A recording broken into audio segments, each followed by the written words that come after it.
Good evening everyone, it's your pal over there, Metalhead here.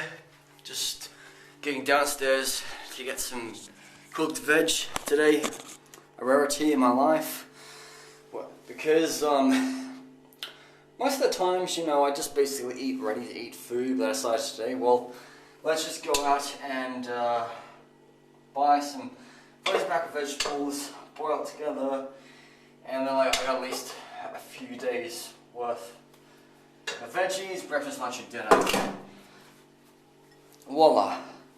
So, anyway, I've decided that I'm gonna go back to the United Kingdom in the next few days. It's mainly because I've got a lot of work things to do in the coming weeks, and things are changing. I have to drop the hat.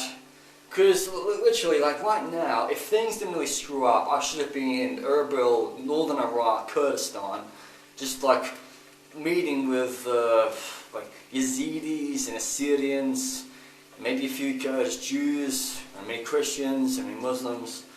But these days, I was the one who didn't go forth with it. Because if some guy from Norway has just driven to northern Iraq, then I'm kind of thinking to myself, why didn't I just get on a bus to Bulgaria, then get on a bus to Turkey, then get on a bus to northern Iraq? So I do plan to go to northern Iraq coming through the next few months or so, just depending on what happens in this world. Like I say, we're all going to get ready for the vaccine in 2021. We're all going to have... The United Kingdom has already ordered 5 million vaccines, and it's a bit ridiculous when there's a population of 65 million. I've had a lot of trouble in the last few weeks prior to coming to Serbia getting a freaking flu vaccine.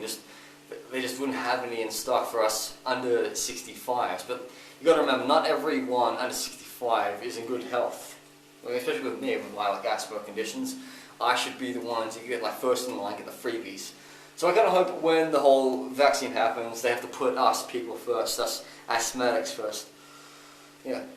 So I've got to fly back to the United Kingdom in a couple of days. I'm just waiting online to fill out this online form, which basically says where I'm going to stay, where I've been in the 14 days, and what I've got to do. But coming up next month, it basically says, alright, if you've come to the United Kingdom and you stay home for 5 days, and when you do a test, then you don't have to do 14 days, you just have to do 5 or 6 days at home. I've already booked a place outside of England. It's not even in England itself, it's in Wales. So I just booked a place for 2 weeks, so I'm kind of hoping that I don't have to spend a whole 2 weeks there, then I can go back to London and go back to work. Do I think that my travel has sucked in 2020? I don't really think so, because I'm quite happy that I did get to go to Serbia for my birthday, and I did get to see Dream Theater. But it's a bit dull how I've not had any new countries. Think about it, I was supposed to be in Ghana in April, and I just really want to be in Northern Iraq in May now, but just the whole world, in my opinion, is just full of retarded idiots who don't know how to cover their freaking mouths.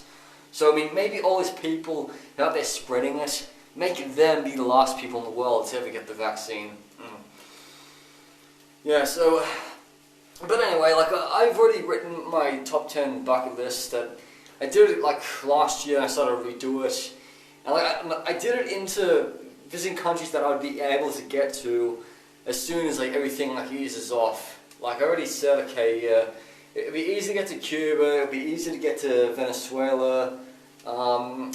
Afghanistan, in my opinion, it's easy, but because the borders of Tajikistan and Uzbekistan are closed, you have to go through the proper way of Kabul, and it's not really safe. It's much easier to go to the Tajik-Afghan border market and set foot there without having to pay $150 for a visa, and you can see the people in Afghanistan.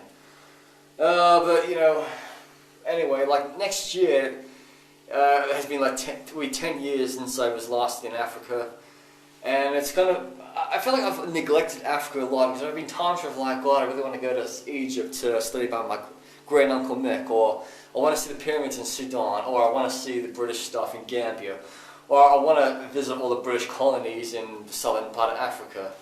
And I've always put that aside because I had a goal basically to get to every country in Europe, which I've done so.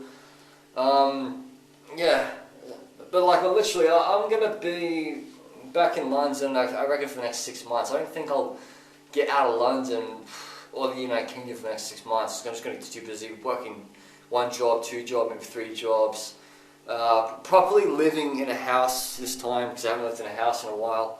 It's been a bit of a nice change to like be living in a flat rather than hostels. Because literally, if you come to Belgrade, I tell you one thing: like, don't stay in hostels. Seriously, like even in this time, just if you've got the money, just basically just get your own place, and it's not too bad.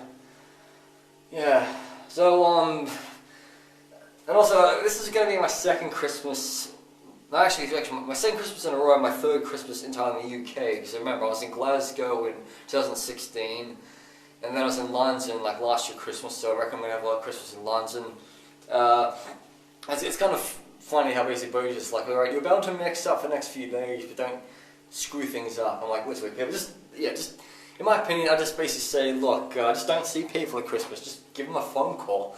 I mean, I've got like relatives in like Aberdeen, Cambridge, and Guernsey. I'm not going to see them at Christmas, and I'm not going to fly back to Australia like at Christmas time. That stupid time of year to fly. And like, as much as I would like to not be in the UK during Christmas, I kind of think, well, it's going to be, just another. I'll be that nail in the coffin in 2020. Yeah.